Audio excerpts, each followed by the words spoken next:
भोपाल का पहला hair cutting salon. आमतौर से बच्चों का अकीका यानी मुंडन संस्कार बहुत कम उम्र में कर दिया जाता है, लेकिन न जाने क्यों मेरा यह संस्कार बहुत देर से हुआ। 6-7 साल की उम्र तक मेरे सिर के बालों को कभी जूड़ा तो कभी चोटी की शक्ल में संवारा जाता रहा।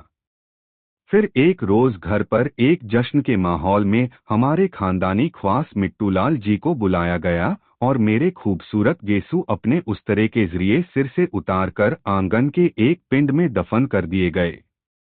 मेरे गंजे सिर पर पानी में हल्दी घोल कर लगाई गई।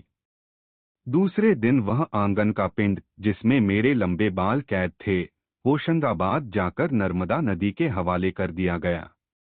इसके साथ ही महीने 2 महीने के बीच से सिर के बाल कटवाने का सिलसिला मेरे साथ भी शुरू हो गया।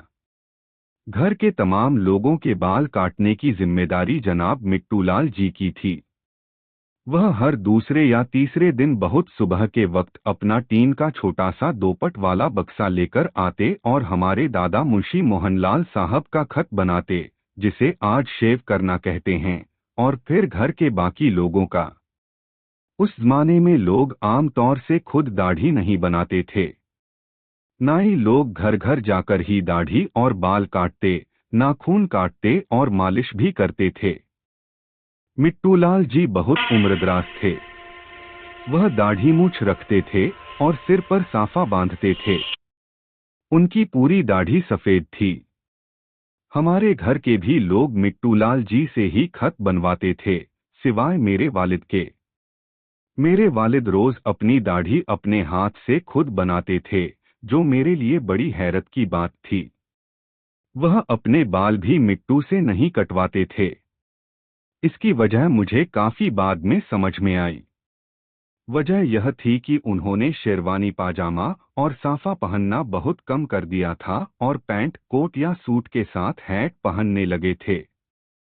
साफा शेरवानी के साथ कभी कभी ही पहनते थे, इसलिए उन्हें अपने सिर के बाल लिबास के मुताबिक रखने पड़ते थे और मिट्टूलाल को वैसा बाल काटना आता नहीं था। उनके बाल कौन और कब काटता था, उस वक्त तक मुझे मालूम नहीं था।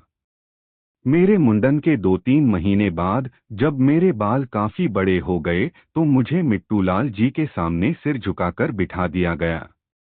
बाल कटवाकर जब मैं अपनी माँ के सामने पहुंचा तो मुझे देखकर वह आगबगुला हो गईं और मिट्टूलाल को बहुत डांटते झिड़कते हुए कहा, तुमने बच्चे की पूरी सूरत ही बिगाड़ दी। मेरी वालिदा को पहली बार अपने बेटे का चेहरा बुरा लगा था। मिट्टूलाल ने बड़ी मासूमियत से कहा, अरे छोटी दुल्हन साहब। मेरी माँ को सब छोटी दुल्हन ही कहते थे। देखिए तो भैया का चेहरा कितना खूबसूरत लग रहा है, अंग्रेजी बाल काटे हैं मैंने। शाम तक माँ का गुस्सा रह रहकर उतरता चढ़ता रहा और मिट्टू को लानते भेजती रहीं। वालिद साहब शाम को जब घर आए तो उन्हें पूरा वाकया यानी मिट्टू की कारगुजारी बताई गई। वालिद साहब ने यह कहकर माँ का गुस्सा खत्म कराया, ठीक है, अब तो यह हो चुका है, आगे से हम अपने साथ इनके भी बाल कटवाया करेंगे। मेरे वालिद बहुत सलीकामंद नफासतपसंद शख्स थे। एक रोज वह मुझे अपने साथ बाजार ले गए और वहां एक ऊंचे पटले वाली दुकान में दाखिल हुए। दुकान में बैठे एक शख्स ने हमारा बहुत अदब से खड़े होकर इस्तकबाल किया। दुकान में लकड़ी की 2 ऊंची कुर्सियां रखी थीं। कुर्सियों के सामने दीवार के सहारे लकड़ी का एक काफी चौड़ा पाट लगा था और उसके ऊपर दीवार पर 2 बड़े आईने जड़े थे। लकड़ी के उस चौड़े पाट पर बाल काटने के औजार, उस्तरे, कैंचिया, कंघे, हाथ से चलाने वाली मशीन वगैरह बड़े करीने से रखे थे।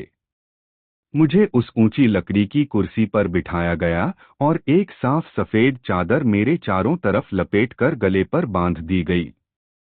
फिर मेरे बाल बड़ी नफासत से काटे गए। फिर एक बोतल में लगे फुवारे से मेरे मुंह पर पानी की फुहार डाली गई और तौलिए से मेरा मुंह साफ किया गया। इसके बाद इसी तरह मेरे वालिद साहब के बाल काटे गए। वालिद साहब ने उन्हें 1 रुपए का नोट दिया तो उन्होंने उसे सिर से लगाकर अपनी सदरी की अंदर वाली जेब में रखा और बाहर वाली जेब से एक चवन्नी निकालकर मेरे हाथ में रख दी, यानी 8 आने वालिद साहब के और 4 आने मेरे बाल काटने का मेहनताना। यह था भोपाल का पहला हेयर कटिंग सैलून। इसका नाम था हीरा हेयर कटिंग सैलून। यह उस वक्त की बात है जब मुझे हेयर कटिंग और सैलून इन तीनों अल्फाज में से एक का भी मतलब मालूम नहीं था। इस पहले सैलून के मालिक थे जनाब लालजी भाई। उनकी उम्र उस वक्त कोई 50 के आसपास रही होगी। दुबले पतले मगर चुस्त दुरुस्त, तंग मोहरी का भोपाली पाजामा कमीज और सदरी, सिर पर टोपी, बस यही थी लालजी भाई की शबाहत और हुलिया। यूं तो उनका पेशा नाई का था और यही काम वह करते भी थे, लेकिन एक फन उनके पास ऐसा था जिसके वह उस्ताद थे। वह फन था किस्सागोई का। मामूली सी बात को वह इस ढंग से बयान करते थे कि वह अजूबा बन जाती। उनकी ज़बान, लहजा और अंदाज ऐसा था कि आदमी बंध जाता था। लालजी भाई शुरू से पढ़े लिखे, तहजीब याफ्ता लोगों, रईसों और जमींदारों में ही अपनी खिदमात देते रहे थे। इसी सोहबत ने उनकी ज़बान और लहजे को संवारा था, जबकि वह अलिफ्बे भी नहीं जानते थे।